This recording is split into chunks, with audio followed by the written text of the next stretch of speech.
ఫిబ్రవరి 4ని cancer డేగా ప్రకటించారు. So cancer day స్పెషల్గా ఒక ఆడియో చేయాలి అని అనుకున్నాను. రీసెంట్గా పూనం పాండే తన ఇన్స్టాగ్రామ్ అకౌంట్లో ఒక వీడియో రిలీజ్ చేసింది. తను సర్వైకల్ క్యాన్సర్ ద్వారా చనిపోయాను అని. అది ఒక ప్రాంక్ మాత్రమే. నిజానికి తనకి ఏమీ కాలేదు. ప్రజల్లో అవేర్నెస్ కల్పించాలనే అలా చేసిందంట.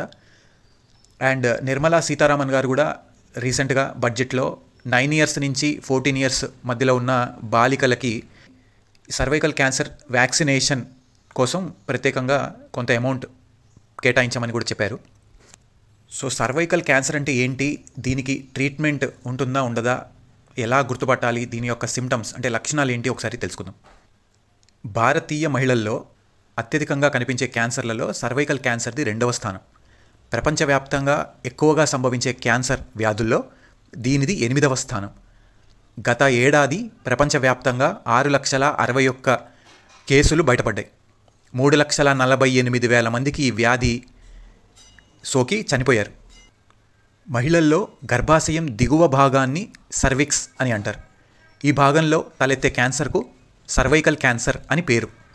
క్యాన్సర్కు ముందు సర్విక్స్లోని కణాలు కొన్ని మార్పులు చెందిన క్యాన్సర్ కణాలుగా మారతాయి.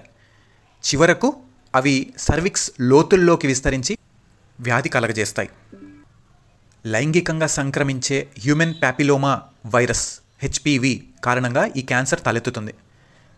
అయితే చిన్నపిల్లలు సెక్స్లో పాల్గొనరు కదా అని మీరు అడగచ్చు. వాళ్ళకి జెనెటిక్స్ కారణంగా లేదా రోగనిరోధక శక్తి తక్కువగా ఉన్నా, సరైన ఆహారం తీసుకోకపోయినా ఇన్ఫెక్షన్ ద్వారా ఈ వైరస్ కలగచ్చు. ప్రపంచ ఆరోగ్య సంస్థ ప్రకారం లైంగికంగా యాక్టివ్గా ఉండేవారు ఏదో ఒక సమయంలో HPV వైరస్ల బారిన పడతారు. మొత్తం 200 రకాల HPV వైరస్లు ఉన్నాయి. సాధారణంగా ఈ వైరస్లను రోగనిరోధక శక్తి సులభంగానే నిరోధిస్తుంది. కానీ ప్రమాదకరమైన HPV-16 లేదా HPV-18 వైరస్ల బారిన పడ్డ సందర్భాల్లో క్యాన్సర్ వచ్చే అవకాశం పెరుగుతుంది. ఇతర HPV వైరస్లు మాత్రం క్యాన్సర్ను కలగజేయవు. రోగ లక్షణాలు ఏంటి? చాలా సందర్భాల్లో సర్వైకల్ క్యాన్సర్ బారిన పడ్డ తొలి రోజుల్లోనే ఎటువంటి రోగ లక్షణాలు కనిపించవని వైద్యులు చెప్తున్నారు.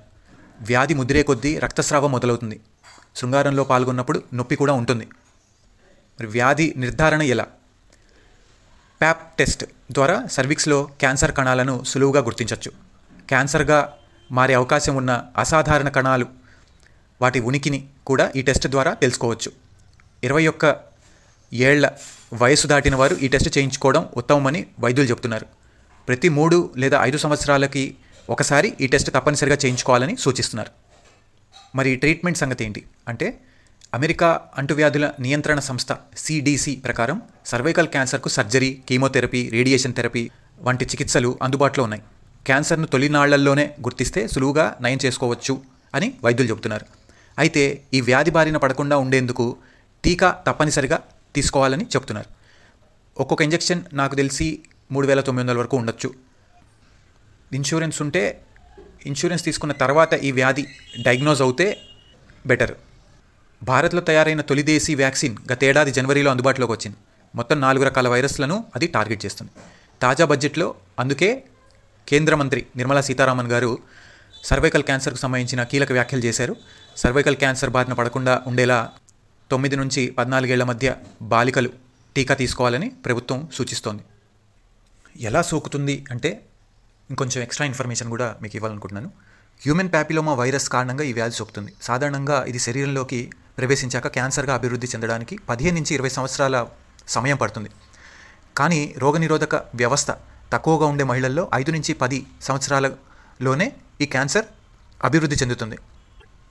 ఎక్కువ మంది భాగస్వాములతో లైంగిక చర్యల్లో పాల్గొనడం, అతిగా గర్భనిరోధక మాత్రలు ఉపయోగించడం, వంశపారంపర్యంగా లేదా ధూమపానం, మద్యపానం ఇలా తదితర కారణాలతో కూడా ఇది సంక్రమించే అవకాశం ఉంది. లక్షణాలు మరొకసారి చూద్దాం. ఈ క్యాన్సర్ బారిన పడిన వారికి నెలసరి సమయంలో రక్తస్రావం ఎక్కువగా ఉంటుంది.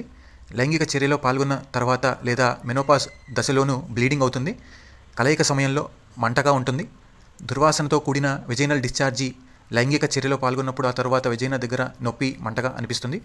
పొత్తి కడుపులో నొప్పి, నడుము భాగంలో నొప్పి, బరువు తగ్గడం, నీరసం, విరోచనాలు, కాళ్ల వాపు వంటి సమస్యలున్న సర్వైకల్ క్యాన్సర్గా అనుమానించాల్సిందే. సో జాగ్రత్త పడతారని, టెస్టులు చేయించుకుంటారని తెలుసుకొని తగిన వైద్యం తీసుకుంటారని ఆశిస్తూ థ్యాంక్ యూ.